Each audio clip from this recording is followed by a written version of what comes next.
बिस्मिल्लाहिर्रहमानिर्रहीम। मुअज़्ज़ज़ नाज़रीन, अस्सलामु अलैकुम।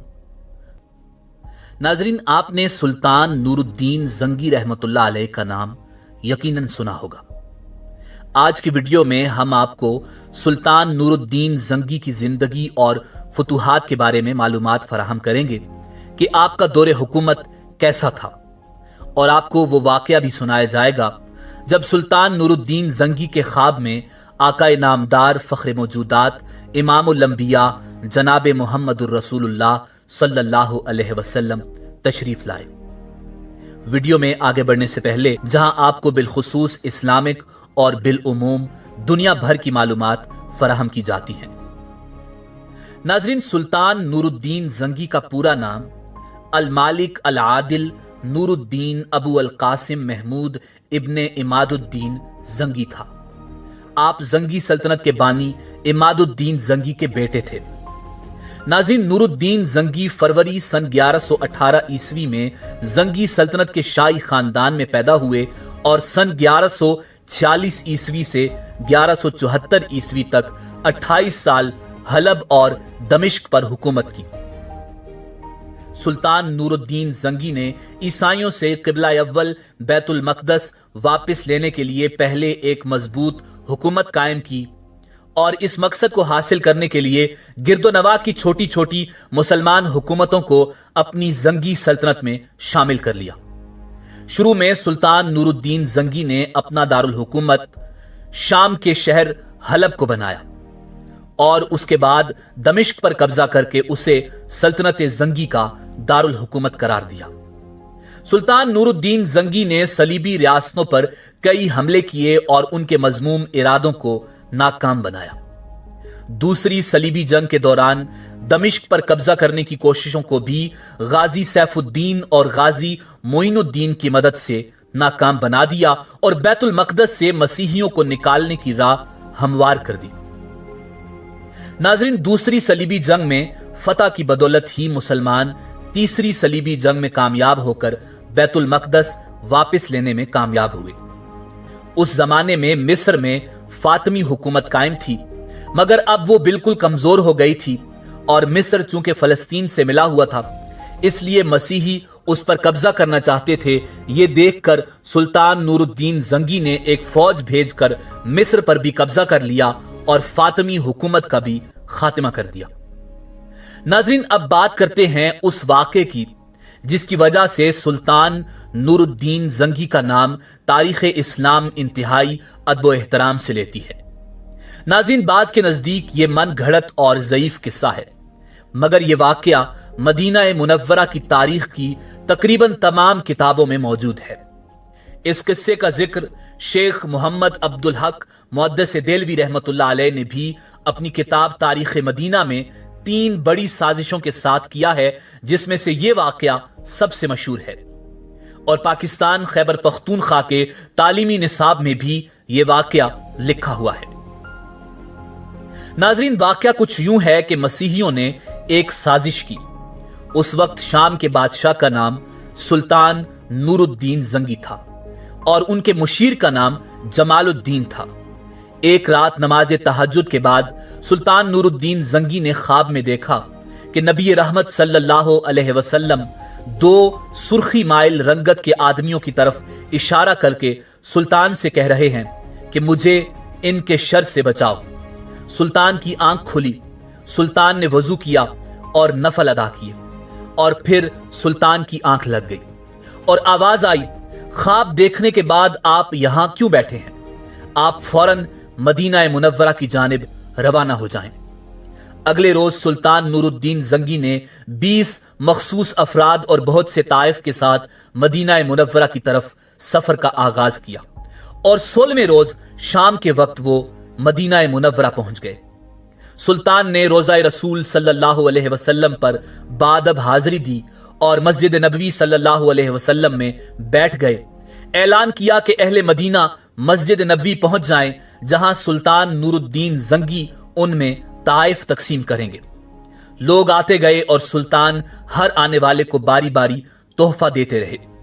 इस दौरान वो हर शख्स को गौर से देखते रहे, मगर वो 2 चेहरे जो ख्वाब में नजर आए थे सुल्तान नूरुद्दीन जंगी को नजर नहीं आए। सुल्तान नूरुद्दीन जंगी ने हाज़रीन से पूछा कि मदीना मुनव्वरा का हर शहरी मुझसे मिल चुका है?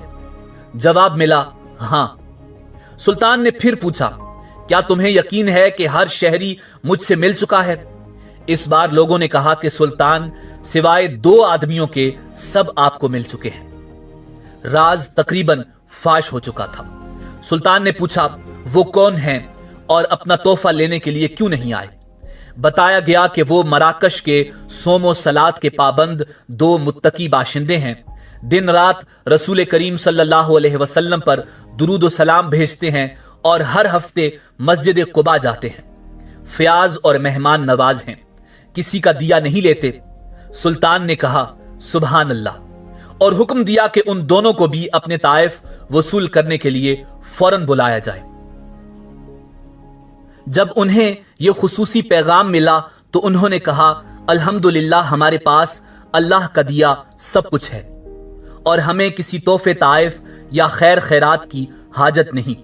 जब यह जवाब सुल्तान तक पहुंचाया गया तो सुल्तान ने हुक्म दिया कि उन दोनों को फौरन पेश किया जाए। हुक्म की फौरी तामील हुई। एक झलक उनकी शनाख्त के लिए काफी थी। ताहम सुल्तान ने अपना गुस्सा काबू में रखा और पूछा, तुम कौन हो और यहां क्यों आए हो?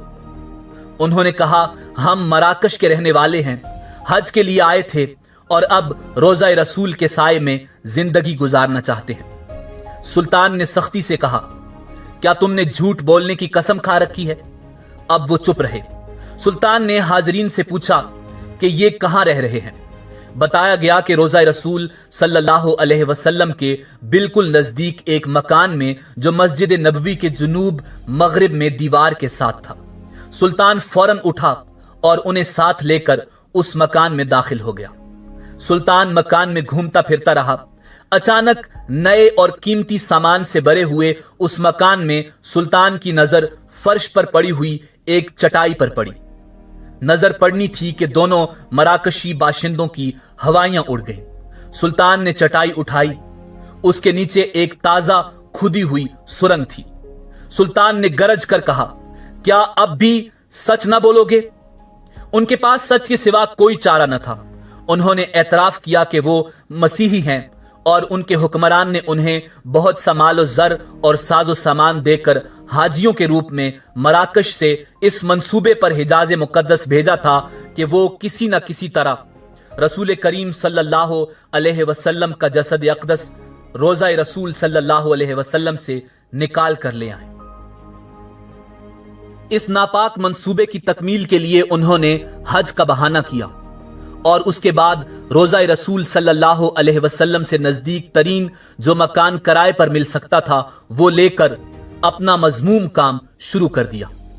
हर रात वो सुरंग खोदते जिसका रुख रोज़ा रसूल सल्लल्लाहु अलैहि वसल्लम की तरफ था और सुबह खुदी हुई मिट्टी चमड़े की थैलियों में भरकर जन्नतुल बकी ले जाते और उसे कब्रों पर बखेर देते।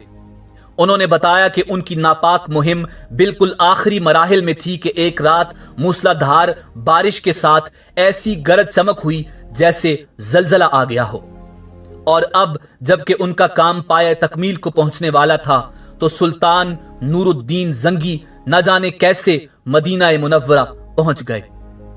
सुल्तान उनकी गुफ्तगू सुनते जाते और रोते जाते और साथ ही फरमाते जाते कि मेरा नसीब कि पूरी दुनिया में से इस खिदमत के लिए इस गुलाम को चुना गया। नाजरीन, सुल्तान नूरुद्दीन जंगी ने हुक्म दिया कि उन दोनों को कत्ल कर दिया जाए और रोज़ा रसूल सल्लल्लाहु अलैहि वसल्लम के गिर्द एक खंदक खोदी जाए और उसे पिघले हुए शीशे से भर दिया जाए ताकि आइंदा कोई बदबख्त ऐसी मजमूम हरकत के बारे में सोच भी न सके। नाजरीन, मौर्रिखीन के मुताबिक यह वाकया सन 1142 ईस्वी का है। सुल्तान नूरुद्दीन जंगी ने रोज़ा रसूल सल्लल्लाहु अलैहि वसल्लम के करीब एक चबूतरा भी बनवाया था ताकि हिफाजत के लिए हर वक्त पासबान खड़ा रहे। नाज़रीन, मिस्र पर कब्जा करने के बाद सुल्तान नूरुद्दीन ने बैतुल मक़दस पर हमला करने की तैयारियां शुरू कर दी और बैतुल मक़दस की मस्जिद उमर में रखने के लिए सुल्तान ने आला दर्जे का मिंबर भी तैयार करवा लिया। سلطان کی خواہش تھی کہ فتح بیت المقدس کے بعد وہ اس منبر کو اپنے ہاتھوں سے رکھے گا، مگر خدائے واحد کو یہ منظور نہ تھا۔ سلطان نور الدین زنگی ابھی حملے کی تیاریاں ہی کر رہے تھے کہ زنگی کو حشاشین نامی ایک شخص نے زہر دے دیا، جس سے ان کے گلے میں سوزش پیدا ہو گئی جو کہ ان کی موت کا باعث بنی، اور 15 مئی سن 1174 عیسوی کو سلطان نور الدین زنگی انتقال فرما گئے۔ انتقال کے وقت سلطان نور الدین زنگی کی عمر تقریباً 58 سال تھی۔ ناظرین، سلطان نور الدین زنگی بہادری میں اپنے والد کی طرح تھے۔ ایک مرتبہ جنگ میں آپ کو دشمنوں کی صف میں بار بار گھستے دیکھ کر آپ کے ایک مصاحب قطب الدین نے کہا تھا، اے ہمارے بادشاہ، آپ اپنے آپ کو امتحان میں نہ ڈالیے، اگر آپ مارے گئے تو دشمن اس ملک کو فتح کر لیں گے اور مسلمانوں کی حالت تباہ ہو جائے گی۔ سلطان نور الدین زنگی نے یہ بات سنی تو بہت ناراض ہوئے اور کہنے لگے، قطب الدین، زبان کو روکو، تم اللہ کے حضور گستاخی کر رہے ہو، مجھ سے پہلے اس دین اور ملک کا محافظ اللہ کے سوا کون تھا؟ ناظرین، سلطان نور الدین زنگی نے شریعت کی خود پابندی کی اور اپنے ساتھیوں کو بھی پابند بنایا۔ انہیں دیکھ کر دوسروں نے تقلید کی، جس کی وجہ سے عوام میں اسلام پر عمل کرنے کا جذبہ پیدا ہو گیا اور لوگ خلاف شرع کاموں کے ذکر سے بھی شرمانے لگے۔ سلطان نور الدین زنگی صرف ایک فاتح نہیں تھے بلکہ ایک شفیق حکمران اور علم پرور بادشاہ تھے۔ آپ نے سلطنت زنگی میں مدرسوں اور شفا خانوں کا جال بچھا دیا۔ آپ کے انصاف کے قصے دور دور تک مشہور تھے۔ وہ بڑی ذاتی زندگی گزارتے تھے، بیت المال کی رقم کبھی ذاتی خرچ میں نہیں لائی۔ مال غنیمت سے آپ نے چند دکانیں خرید لی تھیں جن کے کرائے سے وہ اپنا خرچ پورا کرتے تھے۔